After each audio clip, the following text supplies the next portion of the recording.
Daniel 1.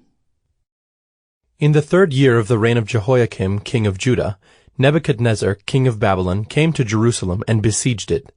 And the Lord gave Jehoiakim king of Judah into his hand, with some of the vessels of the house of God. And he brought them to the land of Shinar, to the house of his God, and placed the vessels in the treasury of his God. Then the king commanded Ashpenaz, his chief eunuch, to bring some of the people of Israel, both of the royal family and of the nobility, youths without blemish, of good appearance, and skillful in all wisdom, endowed with knowledge, understanding learning, and competent to stand in the king's palace, and to teach them the literature and language of the Chaldeans.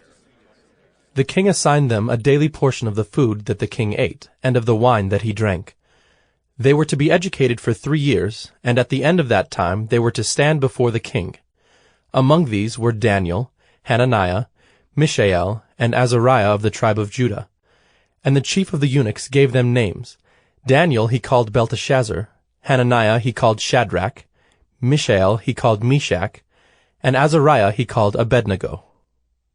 But Daniel resolved that he would not defile himself with the king's food, or with the wine that he drank. Therefore he asked the chief of the eunuchs to allow him not to defile himself. And God gave Daniel favor and compassion in the sight of the chief of the eunuchs.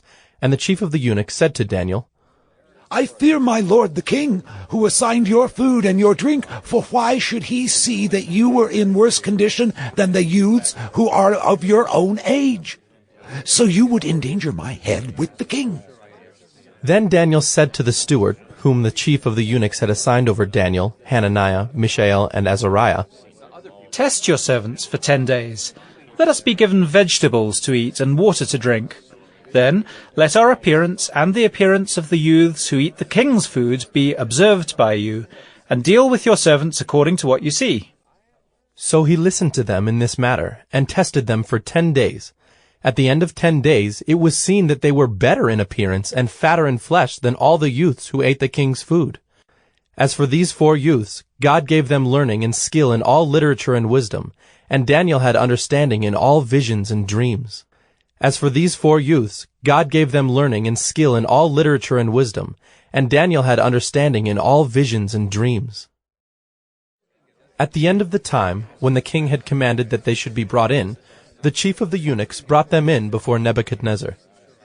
And the king spoke with them, and among all of them none was found like Daniel, Hananiah, Mishael, and Azariah. Therefore they stood before the king. And in every matter of wisdom and understanding about which the king inquired of them, he found them 10 times better than all the magicians and enchanters that were in all his kingdom. And Daniel was there until the 1st year of King Cyrus.